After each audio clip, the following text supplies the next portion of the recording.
할렐루야. 하나님의 크신 사랑이 이 새벽에 우리 가운데 가득한 줄 믿습니다. 오늘 우리는 역대하 29장 1절로 19절까지 말씀을 가지고 12월 8일 화요 새벽 기도를 하나님께 드리도록 하겠습니다. 우리는 오늘 남유다의 13번째 왕 히스기야에 관하여 말씀을 생각해 보도록 하겠습니다. 히스기야는 25살에 왕이 되어서 29년 동안 예루살렘을 통치하였습니다. 히스기야의 모든 통치의 성경적 평가는 2절에 나오고 있습니다. 2절 한번 보실까요? 히스기야가 그의 조상 다윗의 모든 행실과 같이 여호와 보시기에 정직하게 행하였다라고 말했습니다. 그런데 이 히스기야의 행적을 조금 더 깊게 디테일하게 평가한 것이 열왕기하 18장 5절입니다. 히스기야가 이스라엘 하나님 여호와를 의지하였는데 그의 전후 유다 여러 왕 중에 그러한 자가 없었다라고 말했습니다. 세상의 모든 믿는 사람들 가운데 히스기야 왕이 하나님을 제일 사랑하고 하나님을 제일 의지하였다라는 말이 아니라 남유다의 모든 왕들을 통틀어서 제일 하나님을 신뢰하고 하나님의 말씀을 따랐다라고 말씀하고 있습니다. 그는 계명을 지킨 사람입니다. 열왕기하 18장 6절과 7절에 보면요, 곧 그가 여호와께 연합하여 그에게서 떠나지 아니하고 여호와께서 모세에게 명령하신 계명을 지켰더라. 하나님과 연합하였습니다. 하나님을 떠나지 않았습니다. 그리고 그의 계명을 지켰습니다. 그 결과가 7절입니다. 여호와께서 그와 함께 하심에 그가 어디로 가든지 형통하였더라. 그 결과 하나님께서 그와 함께 하셨으니 형통의 놀라운 은혜가 있었다라고 말하고 있습니다. 바라옵기는 이 자리에 계신 모든 성도님들 항상 하나님의 말씀을 따르고 하나님과 함께 동행함으로 말미암아 하나님의 주시는 형통의 복이 있기를 예수 그리스도 이름으로 축원합니다. 오늘 본문은 히스기야의 통치 행적 가운데 성전 정화 사건에 대하여 말씀하고 있습니다. 성전 정화에 그가 힘쓴 이유는 어떤 상황에 남유다를 아버지로부터 물려받았는가를 생각해 볼 필요가 있습니다. 히스기야 아버지는 누굽니까? 아하스 왕입니다. 어제 우리 아하스 왕을 보았지 않습니까? 아하스 왕이 가장 열심적으로 했던 행동이 무엇이었죠? 하나님을 섬겼나요? 아니요. 우상을 섬기는 데 열심을 다했던 왕이었습니다. 그때 국가적인 정세는 어떤 상황이었습니까? 남과 북으로부터 엄청난 공격을 받았습니다. 국제적으로 엄청난 전쟁이 펼쳐졌던 상황이었고 그 타겟이 남유다였습니다. 그는 온 마음을 다하여 하나님을 따르고 하나님을 의지하여 그 전쟁에서 승리한 것이 아니라 그는 패배하게 됐고 죽임을 당하게 되었지만 끝까지 하나님을 섬기지 아니하고 우상을 섬겼던 자였습니다. 그는 나라 곳곳에 화려하고 멋있고 웅장한 나무, 그리고 아주 특이하게 생긴 돌, 그리고 깊은 골짜기마다 신당을 만들어서 모든 백성들로 하여금 우상 숭배에 동원시켰습니다. 인력으로 안 되니 그는 하나의 이교 문화를 이용하여서 그 전쟁을 이기려 했던 것이죠. 국가의 국로를 점술에 맡긴 악행을 저질렀습니다.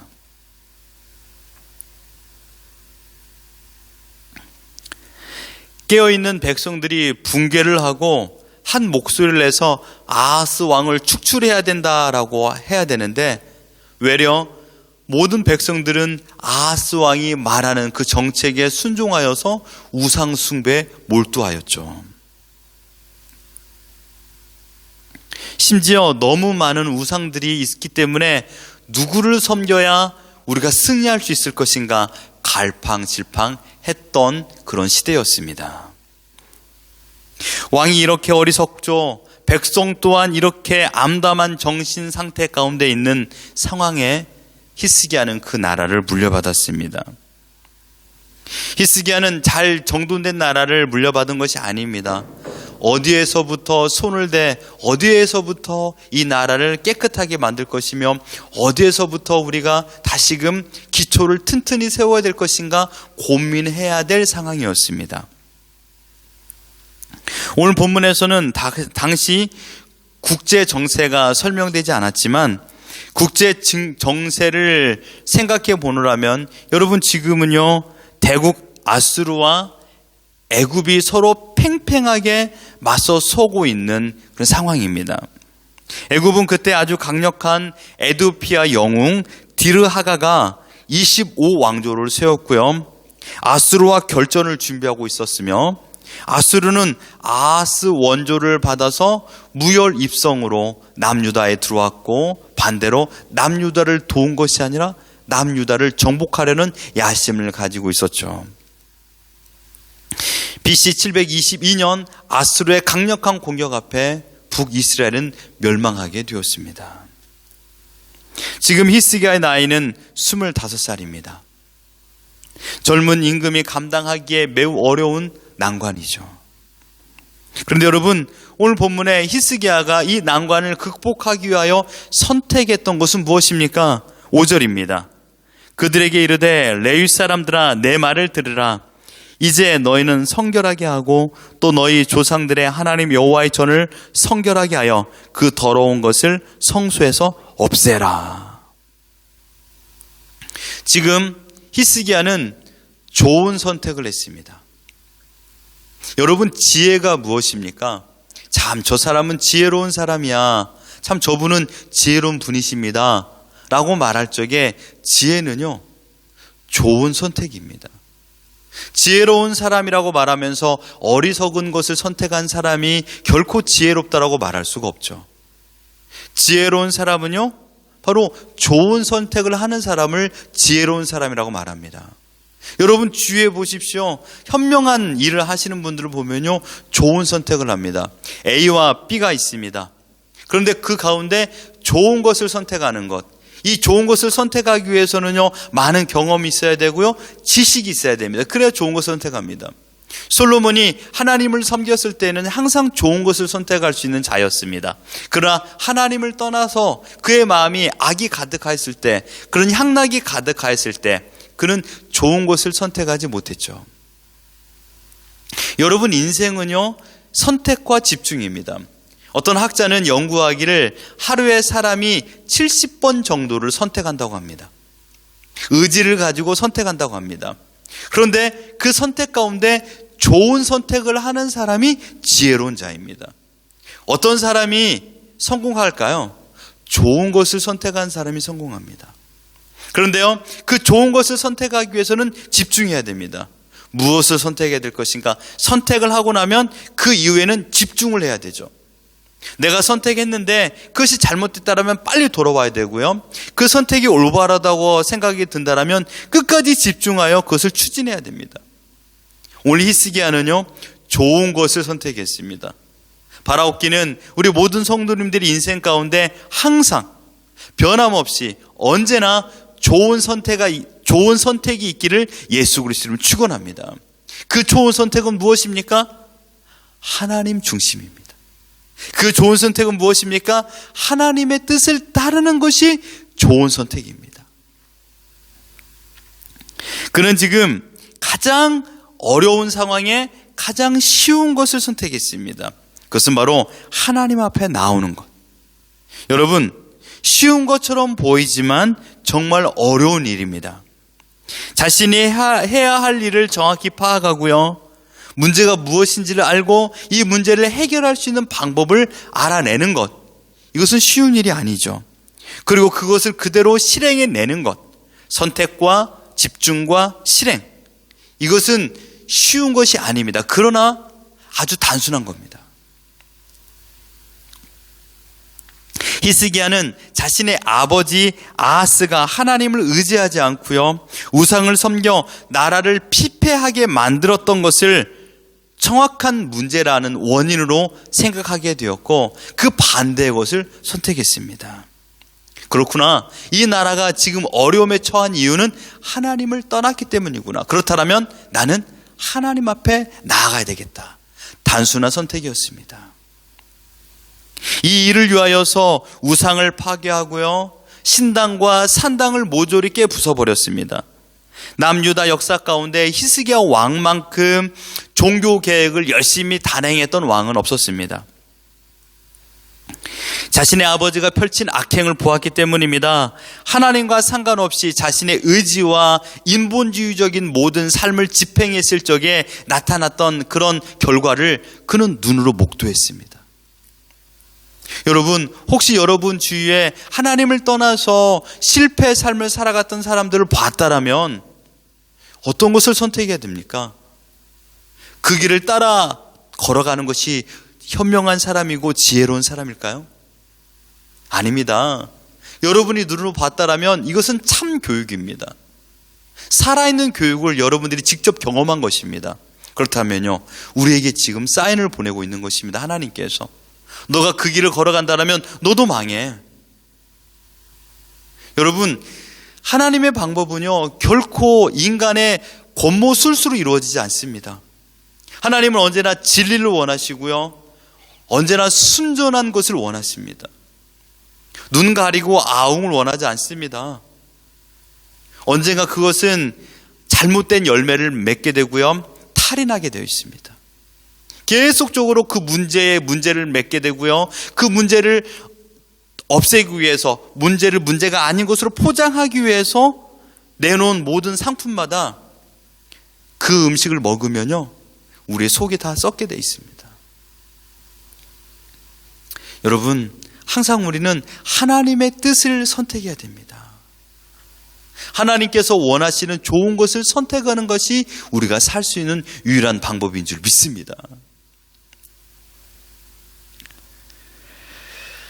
여러분, 아시다시피 히스기야 왕은 하나님 중심으로 믿음의 삶을 살았을 적에 북이스라엘보다 무려 140년 동안 나라의 존속함을 유지할 수 있는 귀한 생명의 바톤을 그 후대 왕에게 전달할 수 있었습니다. 히스기야는 선왕과 북이스라엘의 패망을 겨울 삼아 남유다의 문제를 정확히 파악하게 되었고, 그 문제를 해결하기 위해 몸부림치게 되었으며 역사의 길이 성공적인 왕이 되었습니다. 사랑하는 성도 여러분, 어제 여러분들이 실수하거나 죄를 범하여 넘어졌던 모든 문제는 오늘 또다시 우리 앞에 펼쳐질 것입니다. 결단코 그 문제는 없어지지 않습니다. 우리를 넘어뜨렸던 모든 요소와 방해물은요, 지금도 살아서 으르렁거리며 우리를 유혹하고 우리를 겁박하고 있습니다. 여기서 중요한 것은 무엇일까요? 우리가 무엇을 선택해야 될 것인가, 이 문제 앞에 우리는 서 있습니다. 문제의 원인을 정확히 진단하고 그 다음에 그 문제 때문에 내가 왜 무너졌는가도 생각해 봐야 됩니다. 신앙에서의 문제는 인간적인 답으로 결코 정확한 문제를 해결할 수 있는 길을 제시받지 못합니다.